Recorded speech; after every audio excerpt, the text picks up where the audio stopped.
And we are live. Hello, everybody. So this is take two. But yeah, this is something that we're going to do. It's going to take 26 weeks roughly because there's technically 27 episodes, but one is just a cool recap episode that doesn't really have anything in it. It just shows some stills and them drawing the animation. It is awesome and you should watch it. But this is called Fresh Takes. We were doing something because we obviously can't review movies because the world took a crapper. I can go see them. Mike's situation, a little bit different. Yeah, unfortunately, being a New Yorker and all.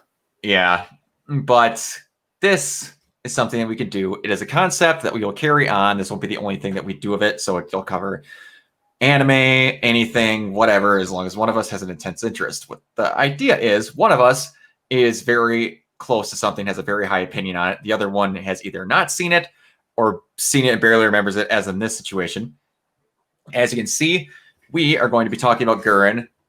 Kind of a fan. Keep the core drill around me at all times. It's on my neck and it's on my keyring.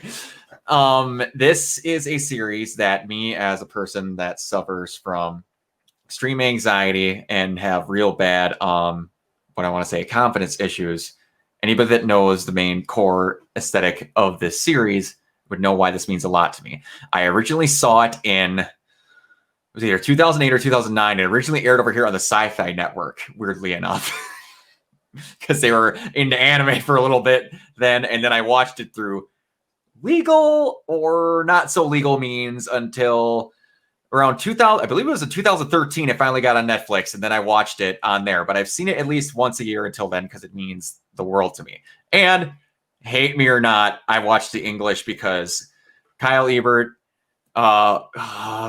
Yuri Lowenthal, and I can't remember what Yoko's voice actress is, but she also voices Jill Valentine in Resident Evil Revelations, and she's amazing. I will look her name up while we're talking. But I got it. It's Michelle Ruff. Thank you very much. Those three carry this, along with a character we'll be talking about in the second episode, voiced by Steve Bloom, who's one of my favorite characters in animation ever. Oh, I can't wait to. If that's who I think it is, then I cannot wait to talk about. I'll call them. Yeah. Oh, it is exactly who you're thinking about, and yeah, Steve does an amazing job voicing them. We're a little bit of both, honey. Oh, I love him so much. But anyway, we'll get to that in a bit. You're going to notice a trend. Normally, as it starts, every 2 episodes, me and Mike are going to dress very similarly because it would take us 27 weeks to do all these episodes. We're going to record 2 at a night starting out. Might do more later, but in case you're wondering, like, those guys never changed their clothes. That's why. But all the admin work out of the way, Mike, what is your history with Gurren? Okay, so my history with Gurren Lagann is a little bit more on the casual side. I was aware of it just kind of like through cultural osmosis in like the late 2000s when I was like starting one of my big anime phases, but I didn't really catch the series itself until it started playing on Toonami in, I think it was 2013. That would make sense. It's right around when Netflix got it too, so that's probably when they got more of their syndication. Yeah. Yep. So that's when I started to see a little bit more of it, but I never actually finished the series. So if this is why I'm glad to do our first series of fresh takes on an anime that in hindsight means a lot more to me now than it probably would have back then, because on my podcast Tuned Up, my co-host Cameron and I have really taken a love for Studio Trigger, which this show pretty much has like all of the old Gainax alumni. Yep. Pretty much founded Studio Trigger through this series. Exactly. And a little side note, I didn't realize this actually until I looked into some stuff with my buddy Chris, who will get into some funny stuff. My buddy Chris had the most terrible time watching the show because he messaged me about his hopes and dreams about stuff after the very wrong episodes and right before the very wrong episodes.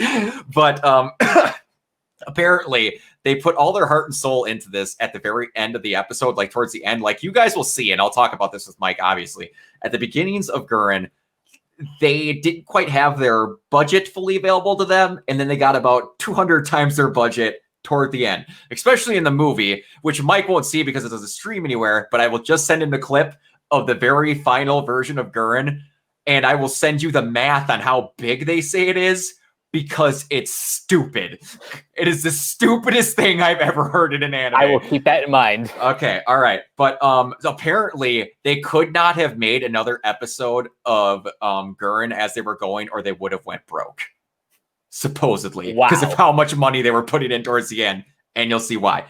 But all right, that we will get toward the end, because I do not want to talk about how ridiculously amazing this show gets in size, scale, and everything until then. We will talk with Humble Beginnings now with a little episode called Bust Through the Heavens with Your Drill.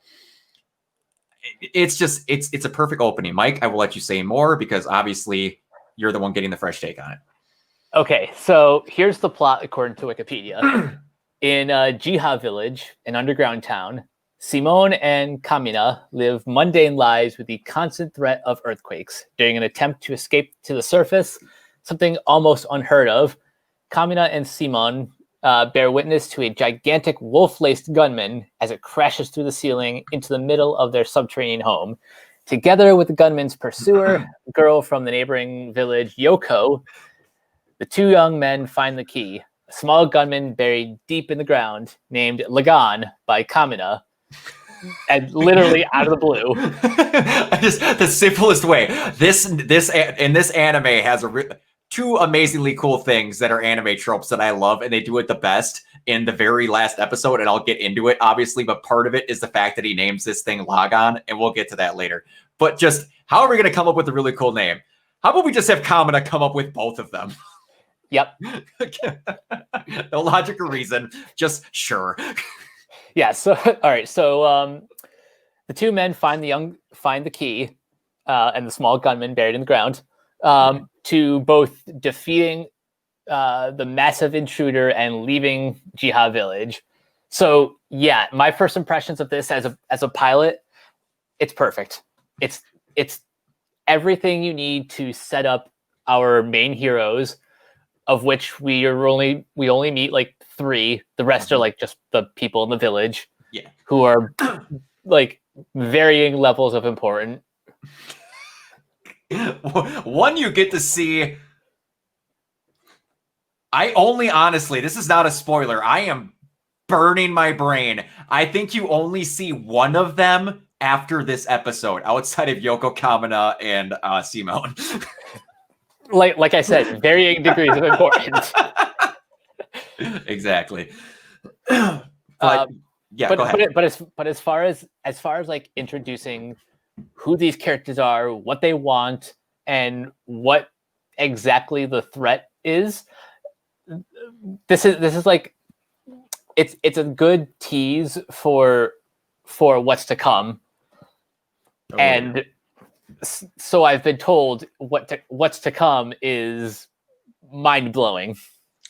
I will say, you will get people. I do not try to talk with hyperbole when I speak about this show, because it means the world to me. And it is pretty much, what did Brock want in an anime?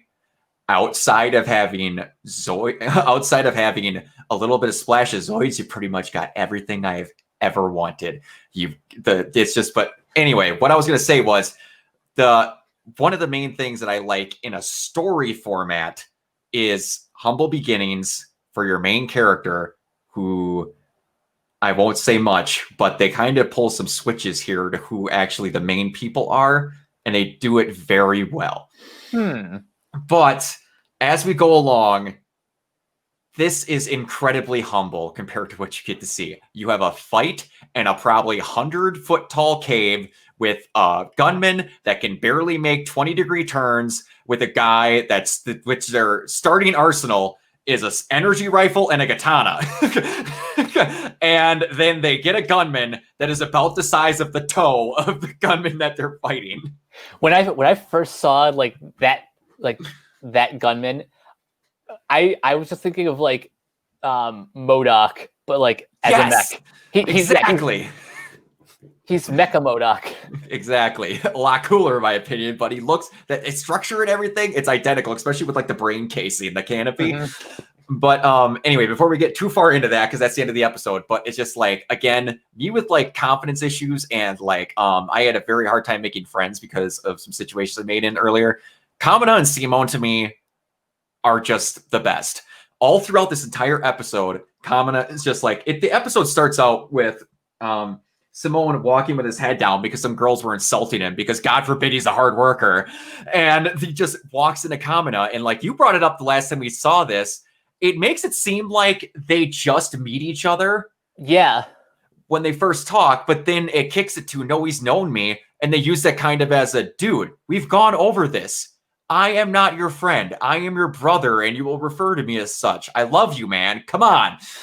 It's the dialogue, everything's just great. And Kamina never, ever stops believing in him, up to the point of where they find the gunman, and he's like, here. He's like basically ripping the cordial off his chest. He's just like, dude, fight this. You can go kill him. Just like, no, you're going to sit your ass in this mech. We're going to start it, and I'm going to watch you proud as a big bro as you butcher that thing. That's what's going to happen. And we'll see into the second episode why it works the way and why it does. And it's why one of my favorite mechs in all of anime, because it's dumb anime logic put into their world of science. And it shockingly makes a lot of sense by the time it gets forward. And it's just, it manifests a drill, which by the time this thing is over is the most perfect metaphor for a person moving in their life as ever. And Yuri Lowenthal screams a motto that I love every day. And it's back on that poster there. And I won't say it because it's a giant spoiler, but it's just, man, it's so good. And can we just say, we'll get into it, that you said it earlier, the people they have picked for the voices for these people are just the best. Mm-hmm.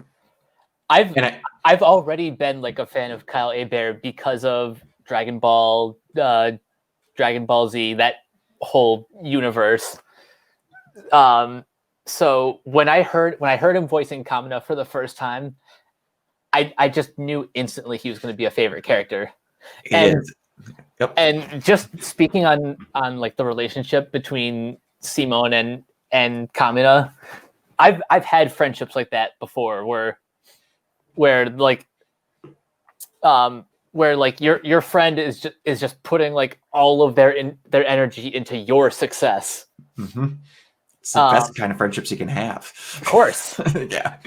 I wouldn't want anything else. Exactly. It's just and then Yuri Lowenthal, he's just good at everything he is. For the people that don't watch anime that often, or if you're gamers, recently you would know Yuri Lowenthal because he voices Spider-Man in the PS4 version. And he does it magically. And you'll hear that more as the show goes along. I can't speak about why because it's a spoiler, but you'll hear Yuri a lot more as it goes on. Yeah. And you get the backstory about his dad, the simple beginnings of what these people want. I cannot go over enough about how this thing is about simple beginnings. One just wants to dig tunnels because he likes digging tunnels and it makes him feel important. One wants to go to the surface because he just wants to go meet the place where his dad got to see when they were younger. Yoko wants to kill gunmen because they hate them. And one of the best bonding moments, and we'll get into it in episode 2 because it's one of my favorite moments in the episode, is leading into it. You get to see that Kamina is a digger despite the fact that his parents got killed by an earthquake. And Kamina remembers that, and I have a feeling that he met him not long after the earthquake, because I don't think I don't know Simone's exact age in the show. I assume Kamina is in like his early 20s, if not 18. There's a dumb, I've never gotten confirmed by anybody, but there's always numbers that's thrown around that supposedly Yoko is 14 in this show, and I don't believe that for my life of me. But it's anime, so she could be. Okay, according to Wikipedia, Simone is introduced as a 14-year-old. 14-year-old. Okay. All right. That sounds about right, And I guess. I agree with you that I do not think that Yoko is the same age. No. No, not at all. And not just because in anime, all women are depicted with like fan service to the 11th degree. Yeah, and that's what you think Kyoko is at first, because she is. Because what is the show initially, and still at the heart of it, but it moves away from it to be a more positive message show towards the end? It's a parody. At the start, it is a hardcore parody of what mech animes are. You have the two common people, the Nutsy kid, their version of getting the mech Shinji from freaking Evangelion. You've got the big badass and they make fun of it so much in the second episode, we'll get to it, but calling out before you're going to attack somebody, like when she's about to shoot the power conduits and he has to let him know he's about to go down, and she gets so pissy with him, she's just like, why are you doing that? Stop it. And it's just... I love it. It calls out all the stuff, and we'll get more into that with Yoko later. But yeah, and we don't want to say exactly every line because we're going at 15 minutes now, and the show is about only 20 minutes an episode. But yeah, it's like Mike said, this is a perfect intro. It does as little as possible, and it sets up a lot.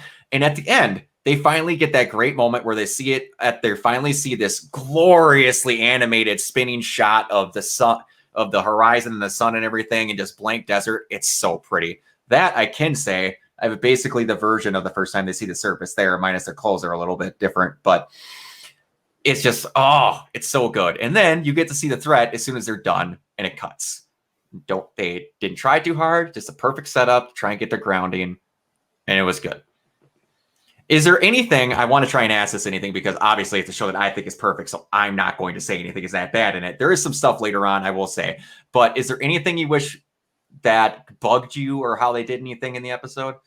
I'm kind of hard-pressed to find like any serious flaws. I think really the only thing I can say is anyone who isn't Simone, Kamina, or Yoko, I didn't really care for, but that's fine. That's perfectly fine. Because like I said, you see one of them, and I want to say it's 20 episodes later. The fact that you can't even remember just kind of like validates that as a criticism. Yeah, and that person is only in the episode, I want to say, for like 2 minutes. So it's just like, you got the people on the pilot you needed. Let's go.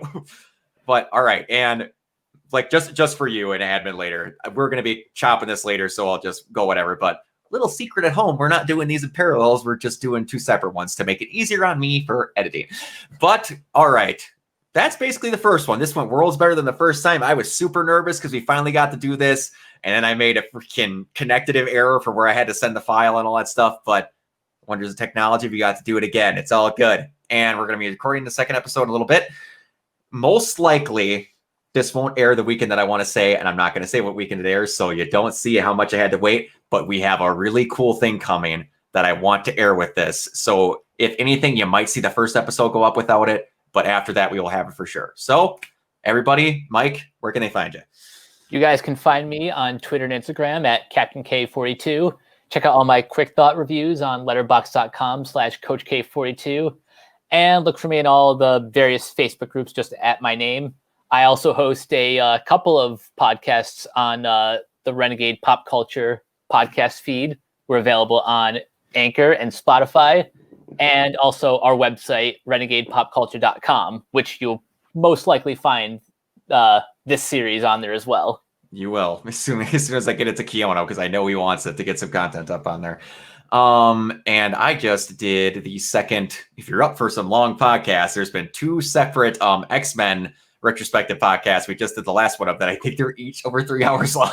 So buckle up. They're good, but they're long. A lot of movies to cover.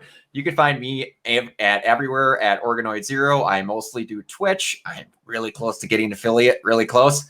But yeah, This is a great time. I'm so glad we're finally doing this. Like I said, this won't be specifically just for anime or whatever. It'll just be one of us has an intense interest and loves it, and the other one is not very familiar. So we're kind of just sharing our love through the other person to get them experience something that we like. If they don't like it, that's fine. It's good to have different opinions through whatever. It's just getting different opinions. I always thought would be a cool idea on something like that. So until next time, and I'm only going to say it for this one, you guys, spin on. We'll see you later.